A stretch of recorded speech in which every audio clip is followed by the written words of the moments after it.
And now it's time for part 2 of Emmy Sines' journey to recovery. News Center 25's Carolina Estrain joins us live with more. For the last few months, we've been following 20-year-old Emmy Sines' road to recovery after she survived a wreck that changed her life forever.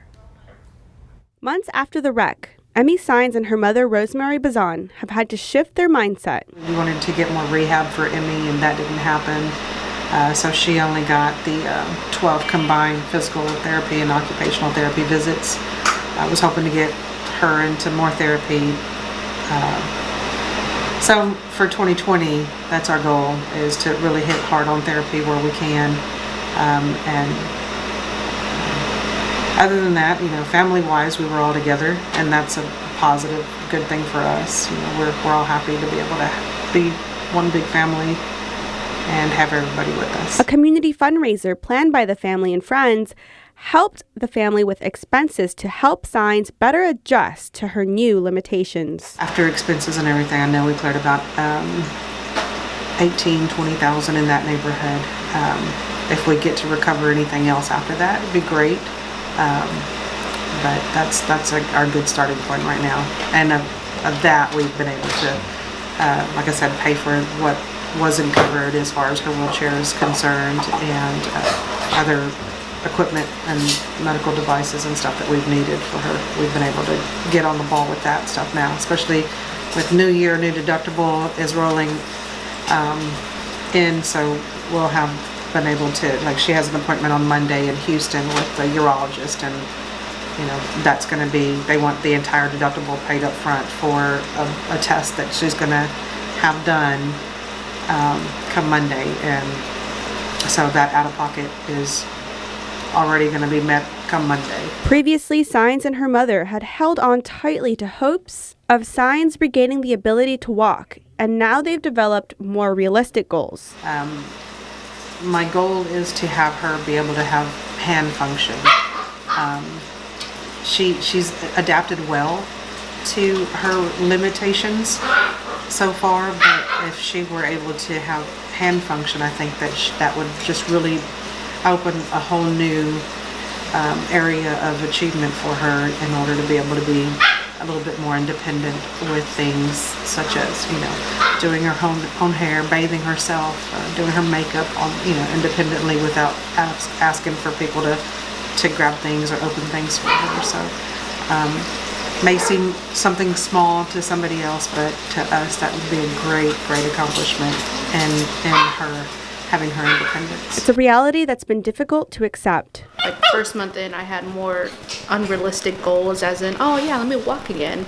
And now that I understand the more severity of it and like the healing of it and percentages, I'm like, I don't know if I'll be able to do that, but maybe I could, stand or not walk, but be more independent in different ways, and maybe drive again and do other things by myself instead of always having someone there to help me. But I think now with the new year, those are my newer goals, just learning to be more independent instead of prior from focusing on walking now. But I guess we'll see how the year goes.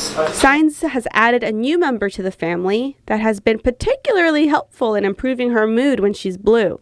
Dogs are really good for support, and they kind of have like this sixth sense of knowing when their owner is down, so they're there. So that's kind of why I got her in a way. Strangers have reached out in support of Sines. I had a couple of people reach out to me and wanted to know how they heard my story, and that they were there to support me in any way that they could help, to let them know.